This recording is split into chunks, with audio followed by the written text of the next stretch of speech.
COVID is no longer a concern of this administration. President Biden is ending a Trump-era policy which allowed border agents to expel migrants on COVID grounds. So it should come as no surprise that a new Guatemalan migrant caravan is expected to arrive at the southern border the very day that Title 42 ends. Joining us now is Florida Congresswoman Cammack. Good to see you, Congresswoman. Thanks for being here.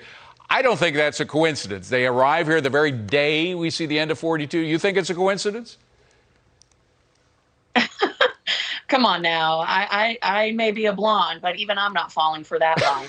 But this is what, we're all saying. This is absolutely nuts. The double standard in Washington, it just never ceases to amaze me.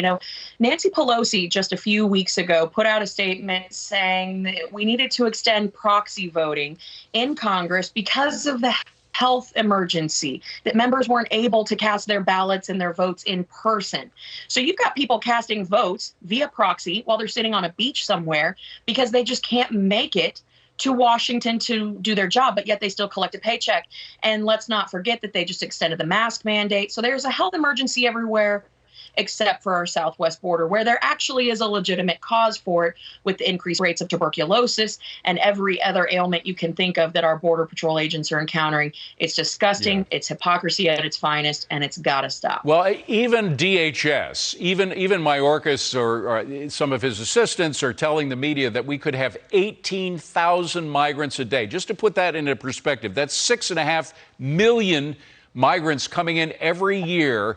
Remember Jay Johnson, who was DHS Secretary under Obama, he said that 4,000 a day is uncontrollable. So this is more than 4 times that. I mean, we might just as well declare the border to be non-existent. Well, that's exactly it. We're right now averaging in the ballpark of 8,000 a day.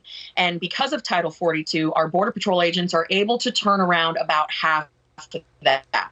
When you take away Title 42, that means that we will have up to 18,000 a day coming in, getting a little piece of paper saying you need to report in 5 years for your deportation. You think anybody's going to show up? No. You think any of these people have been vetted? Absolutely not. Half of them don't even have any identification. They're just attesting to who they say they are. And then they get that little white piece of paper and they're on their merry way at taxpayer expense. But also think about this. It's at bare minimum $4,000 a head that gets paid to the cartel for people to get across the border. With 8,000 people at $4,000 a day, that's $32 million a day that the cartels are making. That's over $1 billion in a month. You add that 18,000 in, I mean, this is unsustainable. We've already lost operational control at 5,000 coming across the border today. You look at the Democrats' plan to make voting open to non-citizens. Everyone just can't help but wonder, does this all feed into the agenda of dependency and control? I think so. That's why this has to stop. We've got to secure the border. The cartel could essentially buy Mexico with the amount of money that they're going to be making. So, I mean, it just empowers all the wrong people. There are 8 Democrats in the U.S. Senate who are opposed to ending 42. Is the president listening to these people at all? Is he taking their opinion into account? Because this is a real bipartisan sentiment against getting rid of Title 42. To your previous comment, I think the cartels already have bought Mexico, if I'm being honest. But, you talk about, is Biden listening to anyone? When I asked Secretary Mayorkas if he had been consulted about this policy change with Title 42, he said he had not. When you talk to the senators and some of my Democratic colleagues, they say, we're just not getting through. I think that there is a very small group of folks within the administration that are calling the shots, that are really advising Biden on what to do, because it seems like there's just a one-track agenda that they're going to get down that path come hell or high water.